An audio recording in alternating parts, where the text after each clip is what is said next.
Good morning, everybody. How you doing? Sam, United People's TV. We were live last night. We're live again this morning. It might be a slightly shorter show today because we've got a little bit less to talk about, but I'm going to run through a little bit more detail on Carrick's announcement yesterday. Obviously, his full podcast came out. I listened to that on the treadmill this morning. It's the sort of interview you would expect to hear from a new manager that's done with in-house club media. Quite whiffy. No tough questions asked, but it didn't need to be on his first interview. I'm going to run through what he said. We're going to speak about what Wilcox's demands are on the players, and of course, his demands are what they are. Well, also, what else we got to speak about?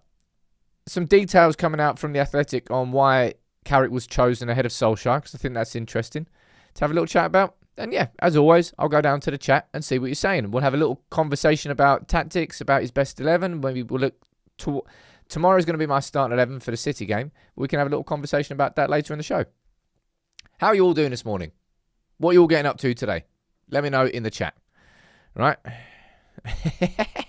Phil said we need to hire an interim for Sam in the mornings. I think I've already told you this, haven't I? I'm hopefully going to be building the team up now over these next few months so that maybe in May, when I'm going on a honeymoon, I might be able to step away for a couple of days and the lives still continue. That's a big, big goal of mine. Never been able to do it so far. Hopefully I will be able to. Let's say hello to everybody. We've got Blazing Runner watching from Amsterdam. There was somebody up there. Was it Cool Cat? Watching from LA. Man, what time is it in LA? Is it 2 a.m. in LA? Is it 8 hours? I got that wrong. Can't remember. Let's see who else is here. We have got Josh. Good morning to you, buddy. We've got Alex and Maddie. We've got Carl. We've got Teresa. We've got Pranav, Steve. It's your birthday. Well, I say congratulations. Yeah, congratulations for it being the day that you were born. But everyone say a big shout out to my dad because it's his birthday today. Also called Sam. Although everyone calls him Eugene. So big up to Dad.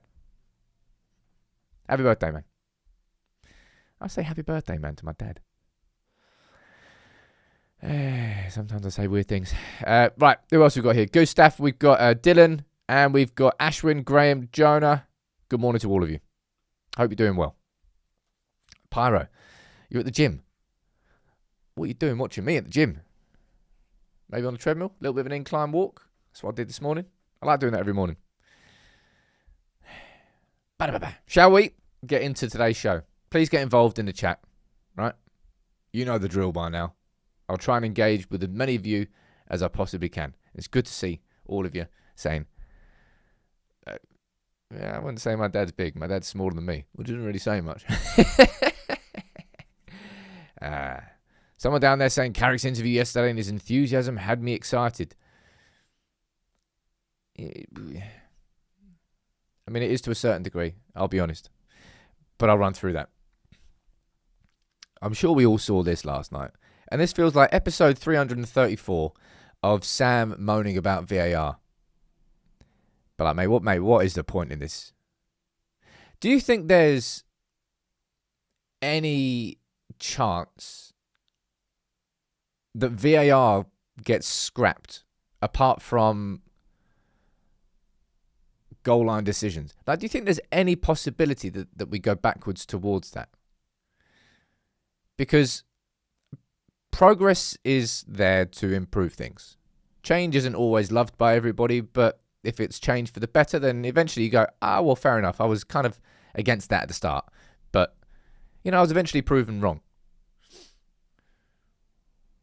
VAR just continues to somehow get worse. Like that decision last night, if you didn't see the Newcastle game, Semenyo scored with his knee, and Haaland was not really interfering with anything, I'll be completely honest. But for 5 minutes, they looked at the decision. It's like, moved it one frame there, moved it one frame back, moved it one frame there, moved it one frame back. And they were like, yeah, you're going to go and have to look at the monitor. It took 5 minutes. It's just... It was... I'm just bored of talking about it. It is taken away from what football is. Bored of it. Just move it back to goal line technology, and then we can deal with the frustrations of decisions being right or wrong and just the controversy around that. I'd much rather have that conversation than a game be interrupted for 5 minutes, energy disappearing, atmosphere changing in the ground and it completely impacting the games. Yeah, Liam, unfortunately I agree with you. It's probably here to stay, but I wish it wasn't. Full disclosure, I wish it wasn't. Good morning to you, Steve, man. You're gifting 10 memberships. Was it not you? You just said it was your birthday. Birthday gift. Do you know what I always find weird about when you're in an office? Right? When you're in an office, you're expected to bring in like cakes on your birthday. Now, what do you mean? I'm bringing in cakes on my birthday. It's my birthday. You bring me treats. I always found that weird. Red Baron is saying mainland Europe has automatic offsides. Well, they've already got one. Is it semi-automated offsides? Yeah, which I don't think were particularly automated. What was that World Cup? Was it World? I don't know. I can never remember which one it was. But it was one that had like semi-automated offsides and it worked. It was like bam, within like 15, 20 seconds, you had it. You were like, oh, okay, that was pretty damn good. Anyway, let's move on. Good luck to Mazraoui. Is it good luck? Yeah, to a certain degree. Morocco playing Nigeria. Big game. Osman, obviously the danger man for Nigeria. Morocco are hosting. They're going to want to win it. Of course they are. There's no chance that Mazraoui, even if they get knocked out tonight, is going to be in the squad to face City. So when's the actual final for AFCON? I don't know. Can't remember. Should be a time limit on VAR decisions. Mate, the whole thing is just naff. Really, really naff. I mean, I probably would predict that Nigeria are going to win, but I don't quite know. Right? I don't really know. What's my Premier League target under Carrick? Well, let's move on. Let's speak about him. Let's speak about the Premier League trophy sitting behind him. Now, I covered everything really that I need to speak about in terms of Carrick's announcement in yesterday's. It was a brief show, but I felt like it was right. You know what? When a new head coach gets announced, it should be like a big, exciting moment, really. But you can see the reaction to this one, just how exhausted this fan base is. I'm not saying that there isn't excitement towards Carrick coming in, because there is some. But you can really just tell that so many fans are bored of being in this position. And you know what I feel? I was thinking about this. Like, Carrick spoke really well in his interview. Right? There was one particular comment. He was like, I left United all those years ago, but United's never really left me. His family's still got season tickets. He still watches the games. He's still involved in the club, and you can see how much it means to him. But it's almost like emotion is one of the biggest pulls that United have got and still has. And it's that sort of emotion that pulls you back in. And then, like, what's his name? Mark. I can't remember the name of the other presenter on there. It's Helen Evans and Mark something, I think. He was talking about, I'm a season ticket holder. I was there in the late 2000s, and I'm so bored of how far in the past we've got to go to feel good about ourselves again.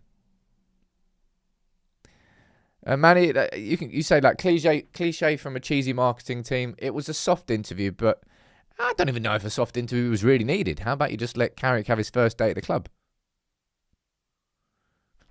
I don't know. Right. Let me see what you're saying down here. I'm tired of this club. I've got no emotions anymore. I've got emotions, man. I'm not saying they pulled me back in, but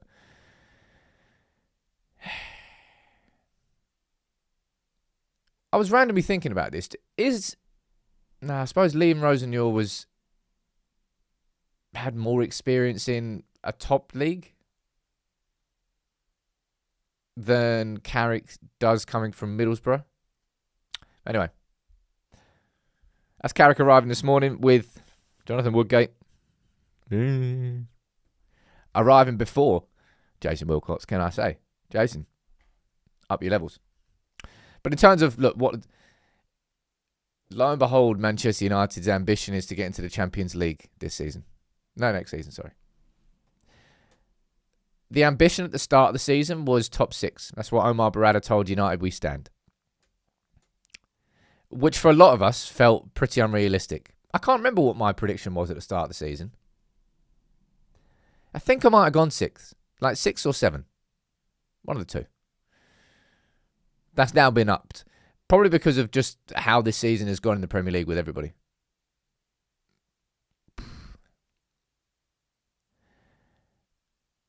Mate, these players are going to have to surprise absolutely everybody. Truth be told. I was sitting there thinking, like, you know, there's still 17 games to go this season, so technically the season isn't over. But it really could have a sense of being over if we don't get the results that we need in these next 2 games. It's bad, isn't it? And there is first 2 games. Manny, you're saying your prediction was sort of 8th to 10th. I still think that's a pretty realistic expectation of what's coming next.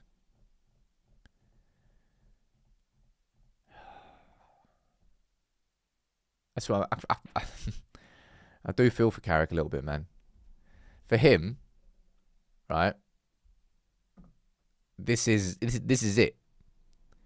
For him, this is his opportunity. This is everything that he's worked at Middlesbrough for 2 years, and he's waited and he's bided his time. He left the club after being interim manager for 3 games after Solskjaer, and he was actually, I think, offered to stay on under Ragnick, but he was like, no, it feels like the right time for me to have a clean break. And then he's gone and he's done very, very well at Middlesbrough, and he's worked his way and he's earned his stripes, and he's earned the respect, and he's had some success. And now he gets his opportunity as Manchester United head coach. So as exhausted as all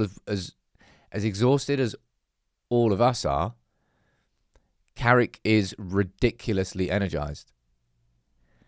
And I just hope and pray that energy, that quality that he has, he's going to have to learn a fair amount on the job. Any young manager coming through does. Someone's saying, you look younger than yesterday. And a shave. I don't normally shave to the skin. You know, fun fact, I've never had a wet shave in my entire life. I've only just done electric. But instead of going for the beard trimmer, I'll go straight to the skin. So yeah, I do look very young. Thank you so much. A couple of super chats here. I'm going to read out some of your comments as well. I don't mean that in a doom and gloom sort of way. But I feel like I'm going to have to be proven wrong with the expectations that I've got for the rest of the season. If I was to predict where United were going to finish now, I think we finish in the Europa League spots. That would be my prediction. What's that? Is that 6th and 7th, or is it just 6th? I can't remember. I don't know how it works these days. But I feel like United will just come up short. I might be wrong. I might be right. What's your prediction now? Type it in the chat. Where do you think United will finish this season now? Right. Maybe see what you're saying in the comments. Red Baron saying, my point is, why can't England swallow our pride and copy the rest of the footballing world in terms of automatic offsides? I don't know. Is it? It can't be a technology thing. It must just be a decision thing. Andy's saying, I've realised over the years, love hurts. It's not rational. Can't be explained. When it's good, it's great. I mean, that's what United is. We know how good the highs are. And because we know that, we won't ever go anywhere. Well, it's not even just because we know that. Like, you're locked in. You're locked in for life with whoever you support. That's what being a supporter is. You'll be there in the highs, you'll be there in the lows. And when you're old and grey, you'll be like, back in my... You'll talk about those great times. You'll talk about those shit times. It just creates memories. You wouldn't have it any other way. But it'd be nice if we, we're a decent team again.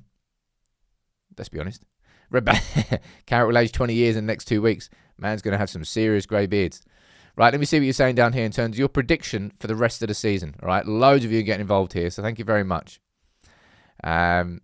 Jay and Rex, you're both saying 10th. Where are we? Let's have a quick look at the league table. Right,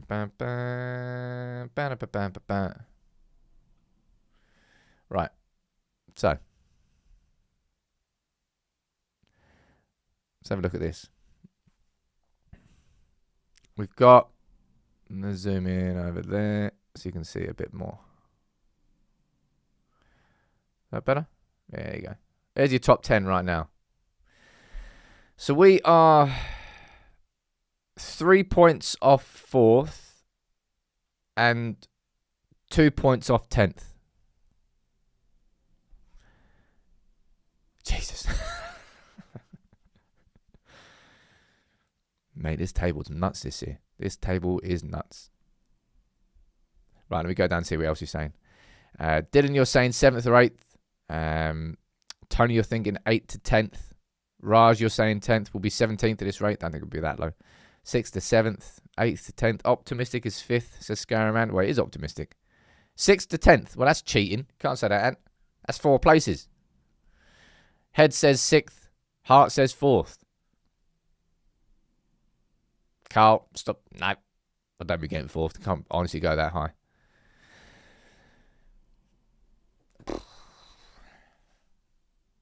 What do you think? Right? Question for the auditorium. Carrick's got 2 training sessions before the game against City. It's not long enough for him to really instill a massive amount of tactical knowledge and changes and switches. So he's going to have to go in and probably be a little bit full of cliches. If you listen to that interview, and I think this is something that I felt as well. I was watching that interview, and Carrick's there. He mentions hard work like every other sentence, basically. Not really, but he says it a lot. And I'm sitting there thinking, I remember that first interview from Amorim. I remember that first interview from Ten Hag. And they all said the right things. They all came to this club and said what I thought they needed to say. But then results change things. Mood swing. What was said before doesn't then follow up. I've just kind of hopes all we got left at this point. Really.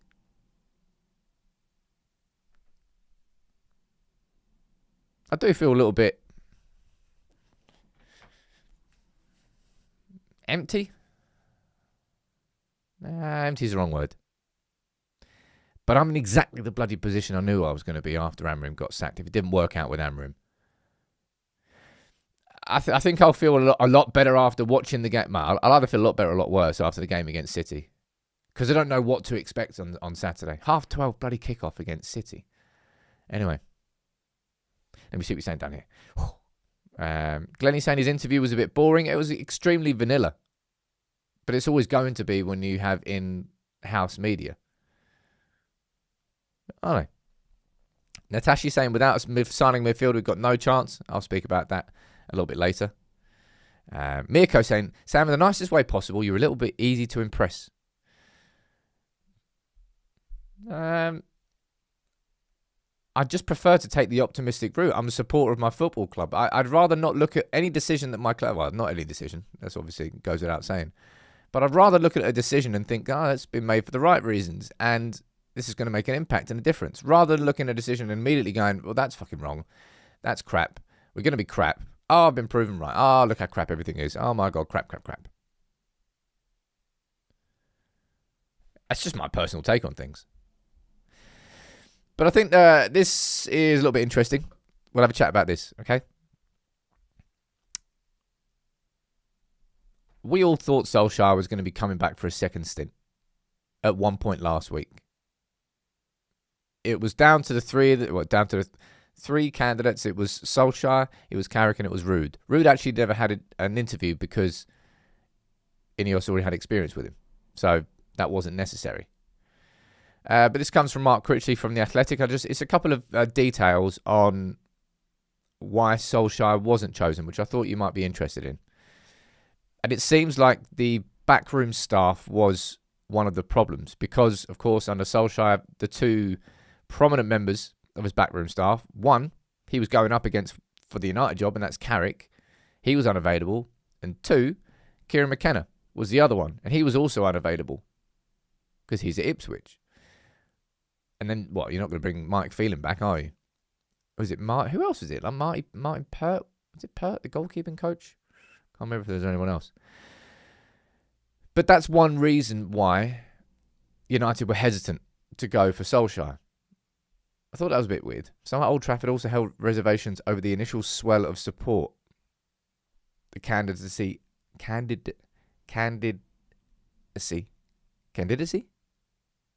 Why is that word so hard to say? You ever do that sometimes? You just look at a word and you go, how is that a word? I don't know. Anyway, that's a bit of an odd one. But this one down here. Ultimately, however, memories of how his managerial reign ended led United to believe that reappointing the Norwegian could be viewed as a backward step. Oh, Steve McLaren, was he part of Solskjaer?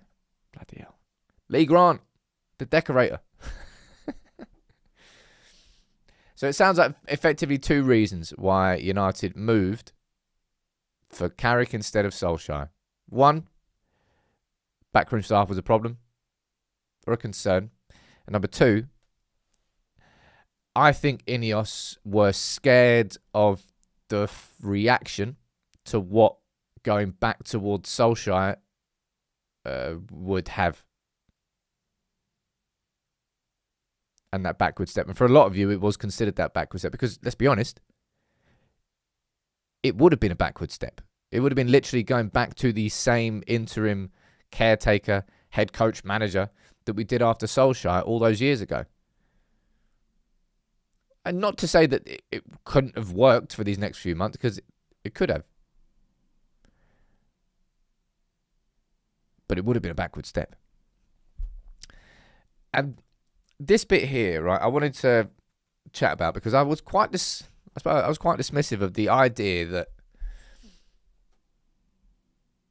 I think somebody in the chat yesterday was like, well, obviously, well, I don't think they said obviously, but they were like, oh yeah, you know, Steve Holland, yeah, Ineos have probably chosen him. And I was like, this is a completely ridiculous idea. Turns out, it was a bit of a shared idea for Steve Holland to come in. You can see down there. Further conversations with Wilcox on Monday to finalise the interim appointment, including the composition of the backroom staff. And together, so Wilcox and Carrick identified Steve Holland. So I think for a lot of people, this feels like one of the, I'm not going to say sticking points. I don't think a lot of United fans like the optics of Southgate's former assistant coming in because it's Southgate. Because scaremongers consistently try and link Southgate with the United job for a long, long time. And they're still going to do it. I put that in the exact same category as people who scaremonger and suggest that United are going to get relegated. Like they were last season. I know United were shit, but we were just never going to get relegated. We were never involved in that. Southgate's never... I don't know what percentage you can even put it down as. But it's pure scaremongering tactics. John, we agree on a comment. It is just all bollocks. And anybody... I'm sure Brent's been shouting about it left, right and centre. Oh, Southgate this, Southgate that. It's all just pure scaremongering and nothing more. Steve Holland? I won't comment, really. I don't care who an assistant is. Do I think it's going to have an impact on... Do I think it's going to turn Carrick into... Like, because... like, geez, if we talk about Southgate and you talk about what England did at the big tournaments and like the negative approach to games and what's going 1-0 up in the Euro final and then not going for the second and ultimately, well, you know what happened in that. That's Shaw. It was Shaw that scored in that final, wasn't it? And guilty by association is what this is. So people are now going to be like, oh, that's still Steve Holland. He's going to imprint that mindset into Michael Carrick, and that's how Carrick is going to go forward. Man, I don't tune into any of his lives. I see the headlines everywhere, and I just butt my head against the wall. Anyway. Turns out Steve Holland was a bit of a joint choice between Wilcox and Carrick, and that's the reason he's been brought in. I told you, he is Solskjaer's version of Carrick. No, he's Solskjaer's version of Mike Phelan. That's what he's there for. He's there for experience. He's there for situations where Carrick goes, oh, I haven't done this before. I'll lean on you. They're more for support than anything else. Mate, please nail it, Carrick.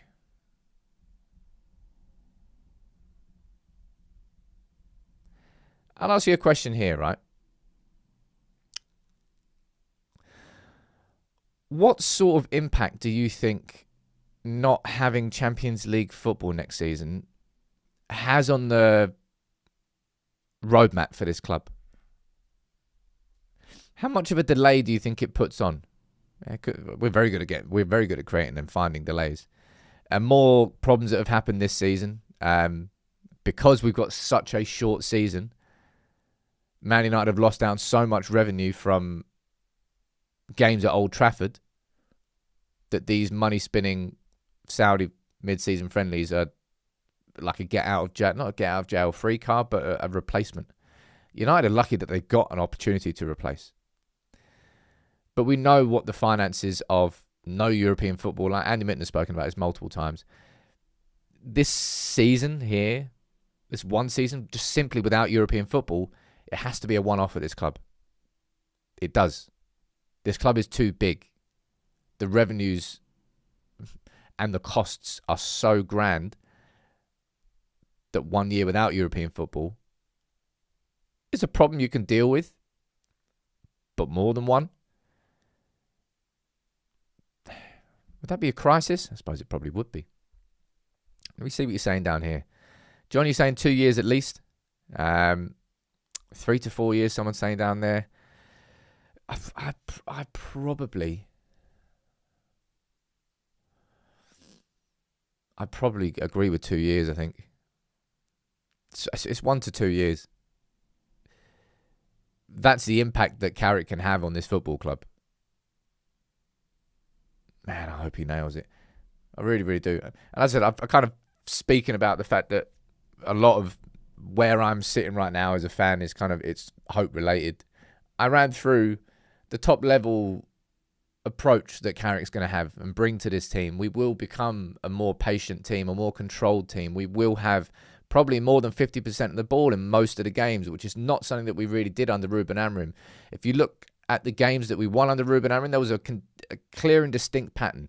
We won more games when we didn't have the ball as much. And when we did have the ball more, and we were expected to be able to break down a team, we were expected to be able to show the patterns, we were expected to win the games, those are the games that we struggled in the most. And those are the games, Carrick will want more of those. It is a different approach.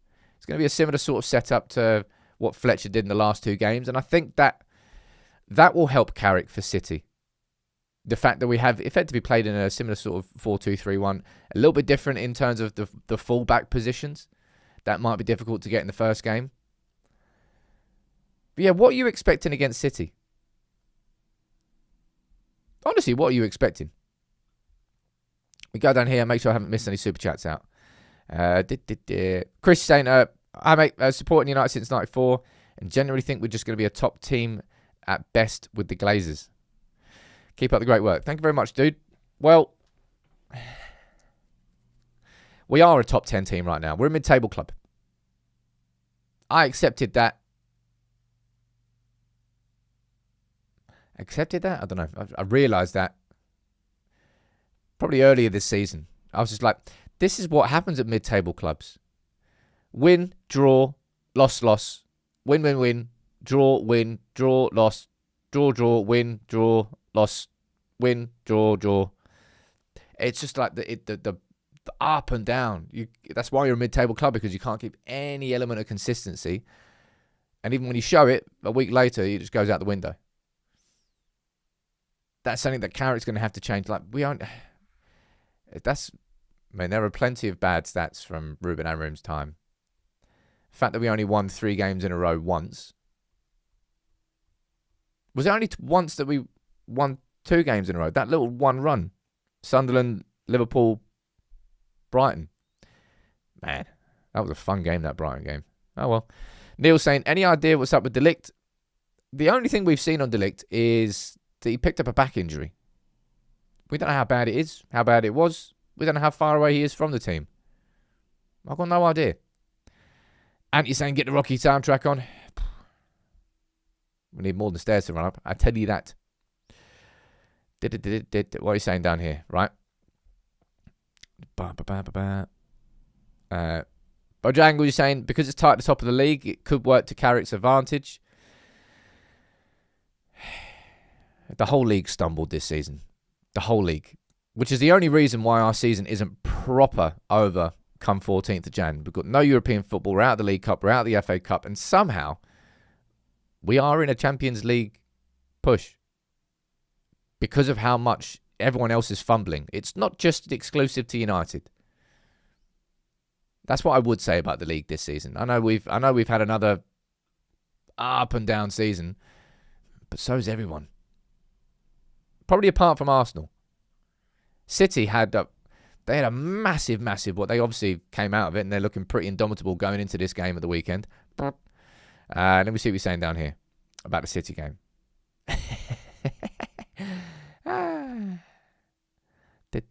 So I'm just reading some of these comments out. I'm not going to read them. They're just making me laugh. George is saying, I think City batter us. Back 4 makes no difference. This is the exact midfield that Ten Hag had. I'm worried about the space in midfield for Carrick, for sure. Just as I was under Ruben Amorim, just as I was under... Just as I will be until we sign the midfielders that we don't have. How you negate that, I don't quite know. And especially in a team where Carrick will want a lot more from his central midfielders in terms of possession, in terms of how he was as a player. Man, if you're old enough in the chat and you were lucky enough to watch Carrick, I remember Carrick Carrick just dropped deeper and deeper. And the way I always described Carrick as a player was he never had to really tackle anybody because he'd always intercept the pass before it became a tackle. He was always like a step or two ahead of where the opposition was, and he'd spot the passing lanes and he'd just put himself in that spot rather than having to like close a player down and press heavy and go in there and be aggressive with your tackling. He didn't have to do that because he was smart. It was like work smarter, not harder. That's what I remember from Carrick. And maybe that's something he's going to instill in the players, and maybe that's something that will help them. Maybe more positional discipline. Because it's something I've always thought with Carrick, with Casemiro. Positional discipline has always been questionable for me with Casemiro. Like, he puts himself in difficult situations and doesn't have the athleticism to get himself out of them. So if you can avoid that with better positional discipline, you kind of help yourself. Yeah, that's a very good way to describe him. A player that put out fires before the fire was even started. That's a very good way to describe him. We need a Keane to ruin City's knees. We need goals. That's what we need this week. And a bloody clean sheet. That'd be nice. That'd be nice, mate. Look, transfers-wise, don't expect us to be coming on here and running through the transfer whiteboards and speaking about any players that we're signing, because I don't particularly think that we're going to be doing anything. I spoke about this yesterday. There's Mark Ogden just saying the same sort of thing. Carrick's going to continue with the current squad. And if... Like, I know people will... Are there any United fans that are annoyed at the fact that we haven't signed Conor Gallagher? Has anyone seen those? I don't really know. But If United's financial problems weren't already right there, they're there even more now that we've been knocked out of the FA Cup at the first knock-ins. We've been knocked out of the League Cup at the first knock-ins, on top of not having European football. Like, more revenue has been lost on top of the revenue that we've already lost. So the situation's actually got a little bit bleaker. In terms of the projections that United would have had going into this season, they would not have forecast getting knocked out in both of the first games that we had in both cups. Our signing is Carrick, says Natasha. Yeah, get him in midfield. Genuine. That's the worst part of Carrick coming back, is the fact that he's left Manchester United, gone on to do his badges, have a coaching career elsewhere, come back to the football club still before we've replaced him in midfield. Bad, isn't it? Brighton is a rough first FA Cup game. It was Old Trafford. They rested a lot of their players. We beat them 4-2 earlier this season. There's no reason to suggest that United couldn't have done that again, but we didn't. Obviously, Grimsby was grim. Right. Last minute or so of the show. Fire in any questions you'd like me to speak about. Anything you don't think I've spoken about. But we'll wrap up for today. A little bit of a shorter show because I spoke last night through a lot of the announcement. But yeah, Carrick's already at Carrington. I'm sure you're going to be seeing pictures coming out pretty soon of Carrick with Bruno, Carrick meeting the players. There are 2 training sessions. He's going to have 2 full training sessions, today and tomorrow. I don't know what happens on Friday. But on Friday, he'll face the media and we'll hear from Carrick for the first time. I can't imagine we're going to get too much insight. I think he's going to keep stuff close to his chest. Crazy Krypton, going to try and bring the quiz back on Friday. Because as I said, I've still got about 15-ish posters. Loads of Stan Chow posters. Loads of my UPTV's originals too. So we'll definitely bring those back. What are you saying down here? I think there'll be a last-minute João Gomez bid on deadline day. No, I don't think so. I just don't see us making a signing. I think United have settled on... No, I would say United have settled. But United want our top targets and don't want to go after other ones. That's what it is. Do I think the Carrick will promote our youth players? Nothing for the sake of it. But I suppose when it comes to the youth players, you're just going to be looking at those that were in or around, like Lacey. Obviously, he's suspended for the City game, I'm guessing. I think so. You've got the Fletcher twins, who've been in and around the first team squad and on the bench a few times. And obviously, Jack's made his debut. Tyler hasn't just yet. You could have a conversation about Cheeto or Gabriel Bianchetti. I don't think there's going to be any other surprises. Or like Jim Thwaites must be a midfielder that must be really excited about Michael Carrick coming through. Kobe Mainu will definitely be a player that benefits from Carrick coming in. Look, I'm going to wrap up for today. Tomorrow's going to be a day where we run through the starting 11 for City and we talk about the game itself. Lunchtime video today. Not quite sure what I'm going to do it on. But I'll let you know. All right. And I'll see you at lunchtime today. I'll be here tomorrow as always. Thank you all for tuning in. Much love. And yeah, take it easy.